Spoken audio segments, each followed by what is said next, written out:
Prešeren je bil ateist, pa Cankar tudi. Ja, če boste brali kakšne naše pršanoslovce, boste prišli do zelo zanimivih zaključkov. Eni trdijo, da je bil zelo veren, drugi, da je bil panteist, da je bil celo ateist, morda celo tudi to še kdaj pri kakšnem marksistu, čeprav on ateist ni bil. On je verjel v neko obliko Boga, neke vesoljne volje ali vesoljnega gospoda, to pan, kot izrecno pravi temu Prešern. Tako da...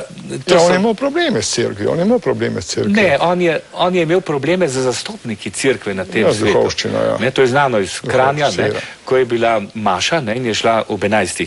šla cela kranjska elita k maši, je on tako rekoč protestno sedel tam za mizo pri vizavi gostilni in je poklical mežnarja k sebi, pa mu je dal denar, pa je rekel, zdaj pa pet ti, da boš namest mene pri maši, pravi, ker če lahko Fajmašter bere za denar mašo za gospoda, tudi ti lahko namest mene sediš noter pri tej maši. Ampak krst pri Savici pravijo, da je napisal za to, da bi se prikupil duhovščini. To je on rekel, se je skril za to.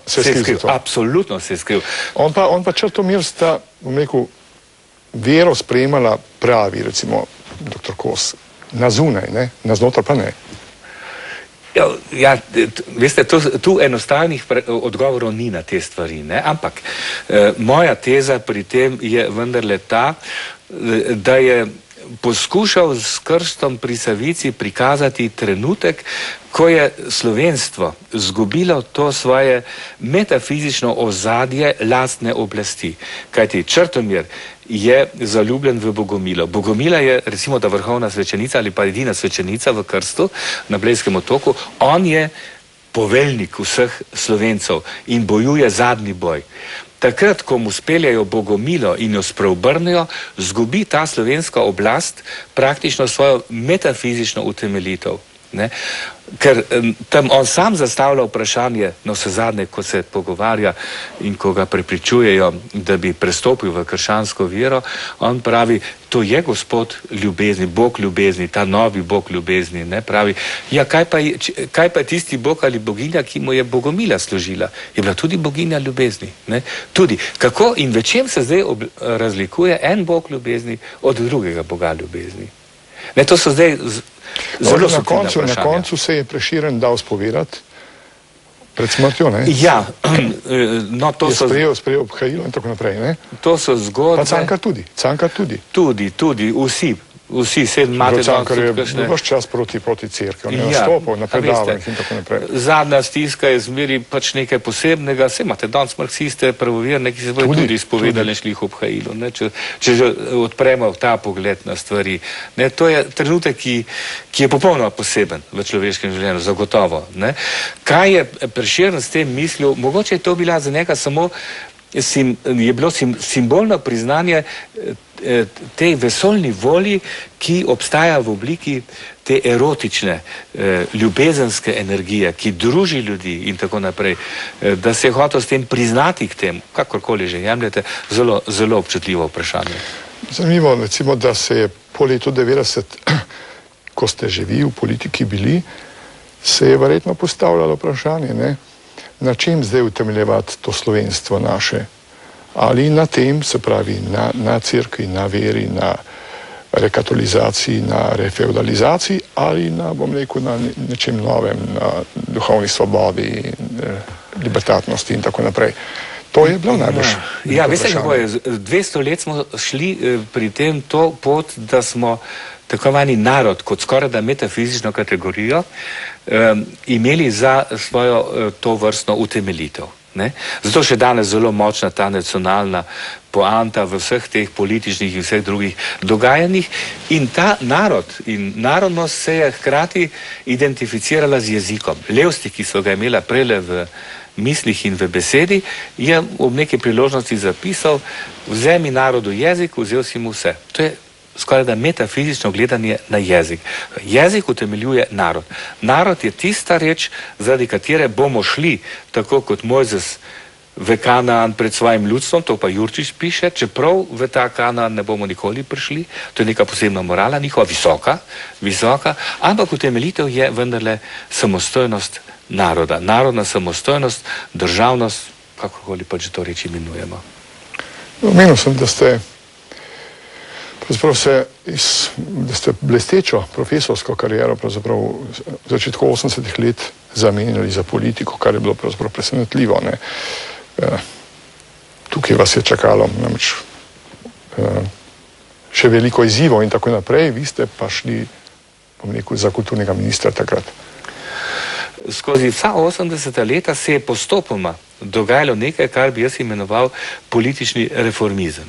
Postopoma, to ni šlo čez noč, to ni nobena revolucija bila, ampak takrat, ko sta Kardelj in Tito kot neki omnipotenci jugoslovanski, ki so vse držala v rokah z aparatom vred in tako naprej preminuli, je nastal v bistvu neke vrste, zlasti v glavah politbirokratov, neke vrste vakuum, neke vrste praznina in takrat se je začelo na vseh koncih in krajih najprej zelo potajeno, potem pa zmeraj bolj očitno drugačno razmišljanje o stvarih, tudi dejavnost drugačna.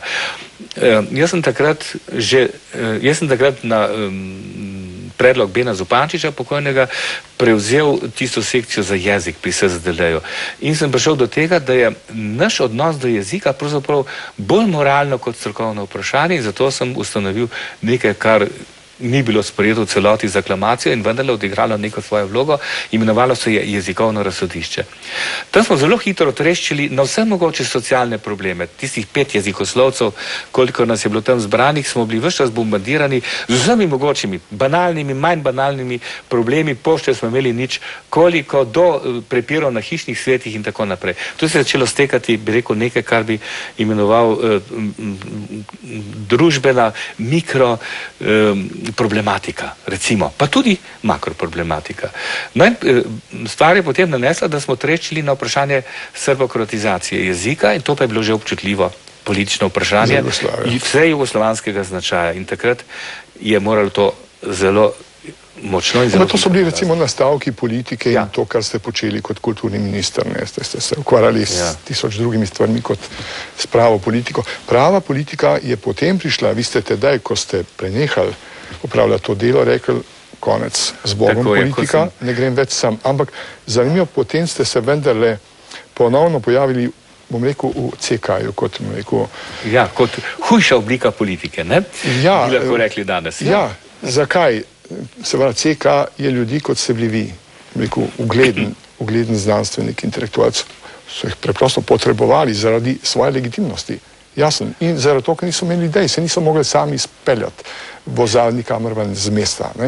Oni so vas potrebovali takrat. Takrat se spomnim, sta si pisala javno, vi in Taras Karamanov v nekih časopisih in vam je rekel, v redu, lepo, da si sprejel to, da boš od znotraj pravzaprav spreminjal partijo, reformist in tako naprej. Tvoja vloga je taka in taka, kot je bila recimo Cankarjeva leta 18, kot je bila Kocbekova leta 41, ampak ne pozabi, dragi Matjaž, tako je pisal, da s tem, ko si šel sem, sprejemaš pravzaprav tudi vso kontinuiteto.